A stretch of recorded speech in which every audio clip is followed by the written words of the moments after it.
बिस्मिल्लाहिर्रहमानिर्रहीम। ख़वातीन व हज़रात, बड़ा अहम दिन आज हमारे बड़े करीबी साथी उस्मान डार साहब का इंटरव्यू आया एक एंकर साहब के घर पे निजी टीवी चैनल के। बड़ा इंटरेस्टिंग, कुछ सवालात जरूर उठते हैं। मैं आपके ज़हनों में एक चीज डालना चाहता हूं। 5 महीनों से उस्मान डार साहब हमारे साथ दिन रात इधर उधर बातचीत करनी, मीटिंग्स में, मुख्तलिफ जगहों में। कभी उन्होंने इमरान खान साहब के बारे में कोई बात नहीं की, कभी किसी किस्म का तस्करा नहीं किया जो आज वो बातचीत हो रही थी।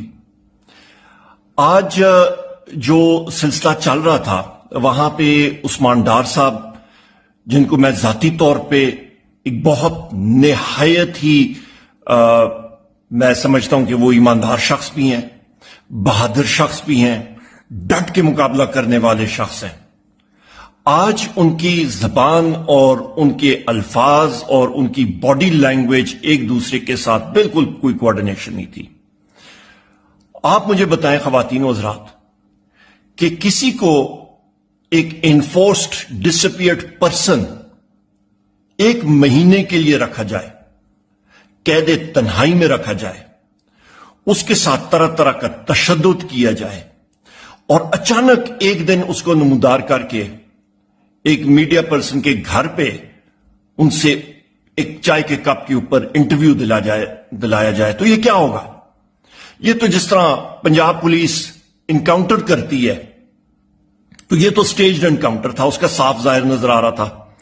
जिस तरह के वो पंजाब पुलिस वाले कहते हैं, अदालत को दिखाते हैं कि जी कैदी भाग रहा था और हमने गोली मार दी, और वो जब फोटो देखते हैं जज तो उनको नजर आता है कि जी कैदी के तो पैरों में भी बेड़ी थी और हथकड़ी लगी थी, तो किधर भाग सकता था, क्या कर सकता था? ये तो वो आज स्टेज इनकाउंटर हुआ है बदकिस्मती के साथ, उस्मान डार साहब के साथ।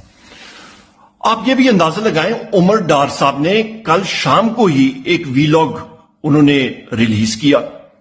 वो डिमांड कर रहे थे कि उस्मान डार साहब को रिलीज किया जाए, और पीटीआई के हवाले से, इमरान खान साहब के हवाले से बहुत ही मुस्बत बातें, पॉजिटिव बातें। आप मुझे यह बताएं ख़वातीन व हज़रात, एक शख्स जिसकी वालदा, जिसके खानदान के घर पे तोड़फोड़ किया जाए, जिनकी वालदा को तशद्दुद का निशाना बनाया जाए, उनको रात के अंधेरे में आके पूरे खानदान को दरबदर किया जाए, उनकी फैक्ट्री को सील किया जाए, उनके घर को सील किया जाए, इसे क्या अक्स करते हैं आप? ये तो बिल्कुल एक बनाना रिपब्लिक की तरह हम लोग उस तरफ जा रहे हैं।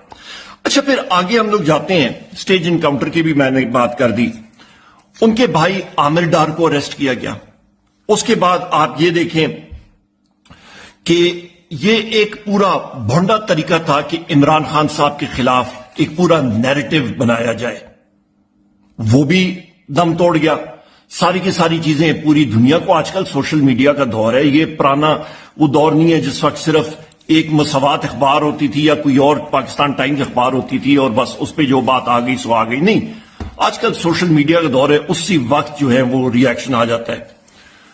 ख़वातीन व हज़रात, मैं आपसे ये भी पूछना चाहता हूं आपके तवस्सुत से कि, और इस सोशल मीडिया के तवस्सुत से ये बात जब आगे जाएगी, हमारे 3 और साथी हैं ज़ेर हिरासत, वो भी इन्फोर्स्ड डिसअपियर्ड पर्संस में हैं। उस पे मेरा भाई फरख हबीब साहब हैं, उसके साथ साथ सदाकत अब्बासी साहब हैं, उसके साथ साथ हमारे बुजुर्ग हैं, पुराने पार्लियामेंटेरियन हैं, शेख रशीद साहब हैं। क्या इसी तरह के मुख्तलिफ मीडिया चैनल या एंकर पर्संस के घर पे उनके इसी तरह के इंटरव्यू हमें सुनने को मिलेंगे? इस चीज को बंद कर दें खुदारा। 90 दिन इलेक्शन की तरफ जाएं। जिस तरह के उस्मान डार साहब ने अपने इस स्टेज इनकाउंटर में वाज़ेह तौर पे एक बात की कि वोट इमरान खान साहब का है। सियालकोट में चाहे वो लड़े ना लड़े, वो बात की बातें हैं, उन्होंने साफ जाहिर कर दिया वोट बैंक इमरान खान साहब का है। ख़वातीन व हज़रात, एक बात याद रखिएगा, वोट मेरे रब के हुक्म के साथ इंशाअल्लाह ताला पाकिस्तान तहरीक इंसाफ और इमरान खान साहब का है, और अगले वजीर आजम पाकिस्तान जो मर्जी कोई करे, जब रब का हुक्म होता है, رب کا حکم ہوگا انشاءاللہ وزیر اعظم عمران خان. بہت شکریہ. اللہ تعالیٰ آپ سب کو اپنے حفظ و امان میں رکھے. پاکستان زندہ باد.